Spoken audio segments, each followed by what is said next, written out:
ವಿಜಯಪುರ ಜಿಲ್ಲೆಯ ತಾಳಿಕೋಟಿ ಪಟ್ಟಣದ ಪುರಸಭೆ ಸಭಾಂಗಣದಲ್ಲಿ ಕೆಎಸ್ಡಿಎಲ್ ಅಧ್ಯಕ್ಷರು ಹಾಗೂ ಮುದ್ದೇಬಿಹಾಳ ಮತಕ್ಷೇತ್ರದ ಶಾಸಕರಾದ ಅಪ್ಪಾಜಿ ನಾಡಗೌಡರ ಅಧ್ಯಕ್ಷತೆಯಲ್ಲಿ ಮತಕ್ಷೇತ್ರದ ತಾಲೂಕು ಮಟ್ಟದ ಅಧಿಕಾರಿಗಳ ಪ್ರಗತಿ ಪರಿಶೀಲನಾ ಕೆಡಿಪಿ ಸಭೆ ಜರುಗಿತು. ಸಭೆಯಲ್ಲಿ ತಾಲೂಕಿನ ವಿವಿಧ ಇಲಾಖೆಗಳ ಅಧಿಕಾರಿಗಳು ತಮ್ಮ ತಮ್ಮ ತ್ರೈಮಾಸಿಕ ಪ್ರಗತಿ ವರದಿಗಳನ್ನು ಮಂಡಿಸಿದರು. ವರದಿಗಳ ಕುರಿತು ಚರ್ಚೆ ನಡೆಸಿದ ಶಾಸಕ ಅಪ್ಪಾಜಿ ನಾಡಗೌಡರು, ಅಧಿಕಾರಿಗಳು ತಮಗೆ ವಹಿಸಿಕೊಟ್ಟ ಜವಾಬ್ದಾರಿಯನ್ನು ಪ್ರಾಧಿಕೃತಿಯಿಂದ ನಿರ್ವಹಿಸಬೇಕು, ಸಾರ್ವಜನಿಕರ ಸಮಸ್ಯೆಗಳಿಗೆ ತಕ್ಷಣ ಸ್ಪಂದಿಸಬೇಕು ಎಂದು ಕಟ್ಟುನಿಟ್ಟಿನ ಸೂಚನೆ ನೀಡಿದರು. ಕರ್ತವ್ಯದಲ್ಲಿ ನಿರ್ಲಕ್ಷ್ಯ ತೋರಿದ ಅಧಿಕಾರಿಗಳು ವರ್ಗಾವಣೆ ಮಾಡಿಕೊಂಡು ಹೋಗಬೇಕಾಗುತ್ತದೆ ಎಂದು ಅಧಿಕಾರಿಗಳಿಗೆ ಖಡಕ್ ಎಚ್ಚರಿಕೆ ನೀಡಿದರು. ಸಭೆಯಲ್ಲಿ ಸಾರ್ವಜನಿಕರ ಅತ್ಯಗತ್ಯವಾದ ಆರೋಗ್ಯ, ಶಿಕ್ಷಣ, ಕುಡಿಯುವ ನೀರು, ವಿದ್ಯುತ್, ರಸ್ತೆ ಹಾಗೂ ರೈತರಿಗೆ ಸಂಬಂಧಿಸಿದ ಸಮಸ್ಯೆಗಳ ಕುರಿತು ಅಧಿಕಾರಿಗಳಿಗೆ ಅಗತ್ಯ ಮಾಹಿತಿಯನ್ನು ನೀಡಲಾಯಿತು. ಈ ಕಾರ್ಯಕ್ರಮದಲ್ಲಿ ಜಿಲ್ಲಾ ಪಂಚಾಯತ್ ಲೆಕ್ಕಾಧಿಕಾರಿ ರಾಮಣ್ಣ ಅಥಣಿ, ತಾಳಿಕೋಟೆ ತಾಲೂಕು ಪಂಚಾಯತ್ ಇಒ ಅನಸೂಯ ಚಲಲಾದಿ, ಮುದ್ದೇಬಿಹಾಳ ತಾಲೂಕು ಪಂಚಾಯತ್ ಇಒ ವೆಂಕಟೇಶ ವಂದಾಲ, ತಾಳಿಕೋಟೆ ತಹಸೀಲ್ದಾರ್ ಡಾ ವಿನಯ ಹುಗಾರ, ಮುದ್ದೇಬಿಹಾಳ ತಹಸೀಲ್ದಾರ್ ಕೀರ್ತಿ ಚಾಲಕ್, ಬಿಇಒ ಬಿಎಸ್ ಸಾಬಳಗಿ, ತಾಳಿಕೋಟೆ ಪುರಸಭೆ ಮುಖ್ಯಾಧಿಕಾರಿ ವಸಂತ ಪವಾರ್, ಸಿಡಿಪಿಒ ಶಿವಮೂರ್ತಿ ಕುಂಬರ್, ಟಿಎಚ್ಒ ಡಾ ಸತೀಶ್ ತಿವಾರಿ, ಕೃಷಿ ಸಹಾಯಕ ನಿರ್ದೇಶಕ ಸುರೇಶ್ ಬಾವಿಕಟ್ಟಿ, ಸಿಪಿಐ ಮೊಹಮ್ಮದ್ ಫಸೀವುದ್ದೀನ, ಪಿಎಸ್ಐ ಜ್ಯೋತಿ ಖೋತ್ ಸಹಿತ ತಾಲೂಕಿನ ಎಲ್ಲಾ ಮಟ್ಟದ ಅಧಿಕಾರಿಗಳು ಮತ್ತು ವಿವಿಧ ಇಲಾಖೆಗಳ ಸಿಬ್ಬಂದಿ ವರ್ಗದವರು ಹಾಜರಿದ್ದರು. ಇದು ಎಸ್ಸಿಎನ್ ಟಿವಿ ನ್ಯೂಸ್ ವರದಿ.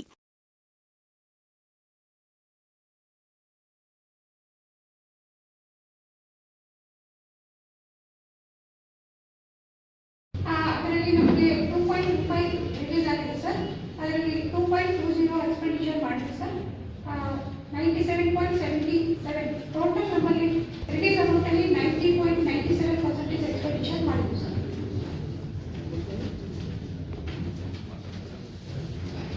ಆಮೇಲೆ 71 ಹೆಡ್ ಸರ್, ಇದು only meant for ST student expenditure sir. ಇದರಲ್ಲಿ ನಿಗದಿಪಡಿಸಿರೋದು 1 ಲಕ್ಷ ಸರ್, 75,000 ರಿಲೀಸ್ ಆಗಿದೆ ಸರ್. 75,000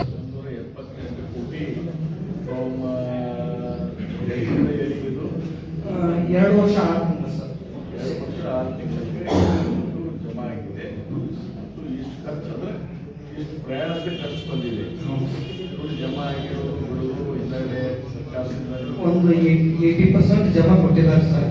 20% ಮಾತ್ರ 20% ಮಾತ್ರ ಭಾಳ ಇಲ್ಲ. ಪ್ರತಿ ತಿಂಗಳು ನಮ್ಮ ಸ್ಯಾಲರಿ ಒಂದೇ ತನಿಖೆ ಆಗುತ್ತೆ ಸರ್.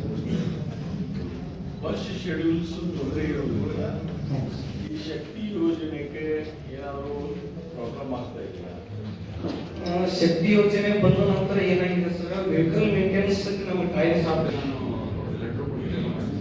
ಇಲ್ಲಂದ್ರೆ ನಾನು ಸ್ಟೇಟಿಗೂ ಸಾಹೇಬ್ರಿಂದ ತಾಳಿಕೋಟೆ ಹಾಗೆ ಸರ್, ಅವರು ಎವ್ರಿ 5 days ಮಾತ್ರ ಬಂದಾಗ DSP ಲೇಬರಿಂಗ್ CSR ನಮ್ಮ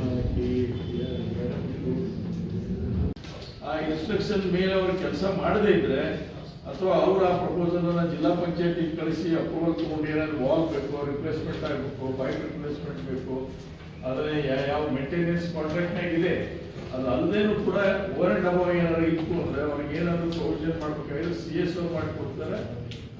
ಜಿಲ್ಲಾ ಪಂಚಾಯತಿಯಲ್ಲಿ ಸ್ವಲ್ಪ ಮಟ್ಟಿಗೆ 178 ಕೋಟಿ ಫ್ರಮ್ 2 ವರ್ಷ 6 ತಿಂಗಳು ಸರ್. 2 ವರ್ಷ 6 ತಿಂಗಳಿಗೆ ಜಮಾ ಆಗಿದೆ. ಮತ್ತು ಇಷ್ಟು ಖರ್ಚು ಅಂದರೆ ಇಷ್ಟು ಪ್ರಯಾಣಕ್ಕೆ ಖರ್ಚು ಬಂದಿದೆ. ದುಡ್ಡು ಜಮಾ ಆಗಿರೋದು ಬಿಡೋದು ಹಿಂದಗಡೆ ಸರ್ಕಾರದಿಂದ ಒಂದು 80% ಜಮಾ ಕೊಟ್ಟಿದ್ದಾರೆ ಸರ್. 20% ಮಾತ್ರ 20% ಮಾತ್ರ ಭಾಳ ಇಲ್ಲ. ಪ್ರತಿ ತಿಂಗಳು ನಮ್ಮ ಸ್ಯಾಲರಿ ಒಂದೇ ತನಿಖೆ ಆಗುತ್ತೆ ಸರ್. ಬಸ್ ಶೆಡ್ಯೂಲ್ಸ್ ತೊಂದರೆ ಇರೋದ್ರಿಂದ ಈ ಶಕ್ತಿ ಯೋಜನೆಗೆ ಏನಾದರೂ ಪ್ರಾಬ್ಲಮ್ ಆಗ್ತಾ ಇದೆಯಾ? ಶಕ್ತಿ ಯೋಜನೆ ಬಂದ ನಂತರ ಏನಾಗಿದೆ ಸರ್, ವೆಹಿಕಲ್ ಮೇಂಟೆನೆನ್ಸ್ ನಮಗೆ ಕಾಯ್ದೆ ಸಾಧ್ಯ. ಅಂದರೆ ನಾನು ಲೆಟರ್ ಕೊಟ್ಟಿದ್ದೇನೆ. ಇಲ್ಲಂದ್ರೆ ನಾನು ಸ್ಟೇಟಿಗೂ ಸಾಹೇಬ್ರಿಂದ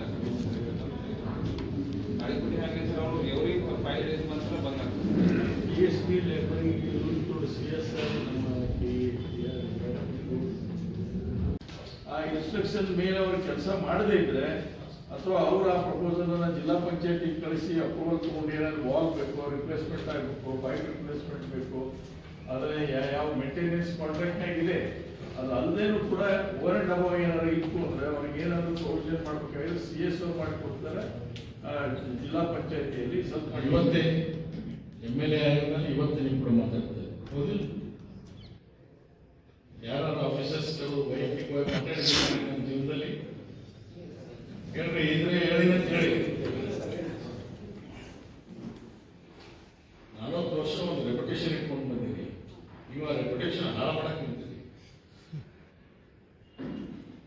ಇವತ್ತು KDP ಮೀಟಿಂಗ್ನಲ್ಲಿ ಪ್ರಮುಖವಾಗಿ ಚರ್ಚೆ ಆದಂಥ ಒಂದು ವಿಷಯಗಳು ಯಾವ ಆದ್ಯತೆ ಮೇರೆಗೆ ಚರ್ಚೆ ಆಗಿದೆ, ಅಧಿಕಾರಿಗಳಿಗೆ ಏನು ಸೂಚನೆಗಳು ಕೊಟ್ಟಿದ್ದಾರೆ? ನೀವು ಸಂಪೂರ್ಣವಾಗಿ ಒಂದು ಪರಿಶೀಲನಾ ಸಭೆಯಲ್ಲಿ ಸರ್ಕಾರ ಕೊಟ್ಟಂಥ ಗುರಿಗಳಿರುತ್ತೆ, ಆ ಗುರಿಗಳು ತಿಳಿಯುವುದಿಲ್ಲ ಅಂತ ನೋಡ್ಕೊಳ್ತಕ್ಕಂಥದ್ದು. ಇದು ಬೇರೆ ಬೇರೆ ಇಲಾಖೆ, ಎಲ್ಲ ಇಲಾಖೆ, ಅದು ನಮ್ಮ ಪಂಚ ಗ್ಯಾರಂಟಿ ಯೋಜನೆಗಳಾಗಿರ್ತದೆ.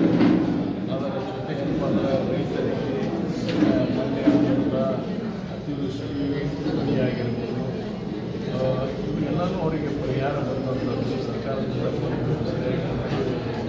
ಆಲೋಚನೆ. ಈಗ ಮಾಡುವಂಥ ಸಂದರ್ಭದಲ್ಲಿ ಇನ್ಶೂರೆನ್ಸ್ ಇವತ್ತಿಗೂ ಬಂದಿಲ್ಲ ಅನ್ನುವಂಥ ಈಗಾಗಲೇ ಸರ್ಕಾರದ ಮಿಷನ್ ಮಾಡಿದ್ದಾರೆ, ಸರ್ಕಾರ ಕಳಿಸಿಕೊಡ್ತೇವೆ. ಆ ಇನ್ಶೂರೆನ್ಸ್ಗೆ ಕಂಪನಿಯಿಂದ ಕರೆದು ಅದರ ರೈತರಿಗೆ ಅದನ್ನು ಕೊಡ್ತಕ್ಕಂಥದ್ದಕ್ಕೆ ಕ್ರಮ ಕೈಗೊಳ್ಳಬೇಕು ಅಂತೆಲ್ಲ ನಿರ್ದೇಶನ ಕೊಡಬೇಕು ಸರ್ಕಾರ ಅನ್ನುವಂಥದ್ದಕ್ಕೆ ಚರ್ಚೆ ಆಮೇಲೆ ಹಾಸ್ಟೆಲ್ನಲ್ಲಿ ಯಾವ ರೀತಿಯಾಗಿ ಎಲ್ಲ ಇಲಾಖೆ ಸೋಷಿಯಲ್ ವೆಲ್ಫೇರ್ ಆಗಿರ್ಬೋದು, ಅದೇ ರೀತಿಯಾಗಿ PCM ಇಲಾಖೆ, DEB ಆಗಿರ್ಬೋದು, ಮತ್ತು RDPR ಆಗಿರ್ಬೋದು, ಏನೇನು ಕೆಲಸ ಪ್ರಗತಿ ಇಲ್ಲದವರು ಯಾವ ಅಂದರೆ ಎಲ್ಲಿವರೆಗೂ ಇವ್ರಿಗೆ ಮಾಡಿ ಮುಗಿಸಬೇಕಾಗಿತ್ತು, ಅದರಲ್ಲಿ ಏನಾದರೂ ಹೆಚ್ಚು ಕಡಿಮೆ ಆಗಿದೆ ಅನ್ನೋದನ್ನು ನೋಡಿದ್ದೇವೆ.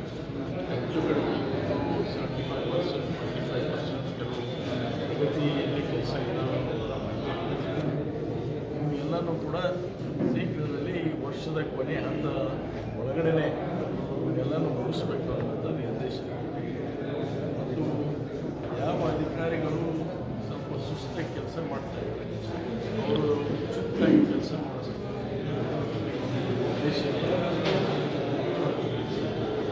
ಕೆಲವು ರೆಸಲ್ಯೂಷನ್ಸ್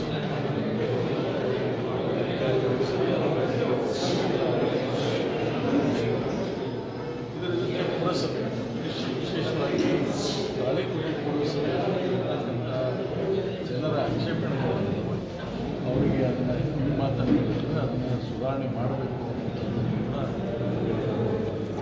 ಕಸ ಸ್ವಚ್ಛಗೊಳಿಸೋದು, ರಸ್ತೆಗಳ ಬಗ್ಗೆ ಈಗಾಗಲೇ ಒಂದು ಸೂಚನೆ ಕೊಟ್ಟಿದೆ, ಅದನ್ನು ಕೂಡಲೇ ಕ್ರಮ ಕೈಗೊಳ್ಳಬೇಕು ಅಂತ ಆಶಿಸಿದೆ.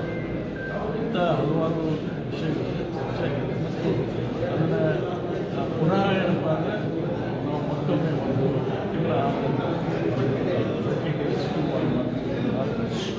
ಅದನ್ನು ಖಂಡಿತವಾಗಿ ಮತ್ತೊಮ್ಮೆ ಅದನ್ನು ಅಧಿಕಾರಿಗಳನ್ನು ವೈಯಕ್ತಿಕವಾಗಿ ಕರೆಸಿ ಇಲಾಖೆಯಿಂದ ಏನು ಆ್ಯಕ್ಷನ್ ಟೇಕನ್ ರಿಪೋರ್ಟನ್ನು ಆ್ಯಕ್ಷನ್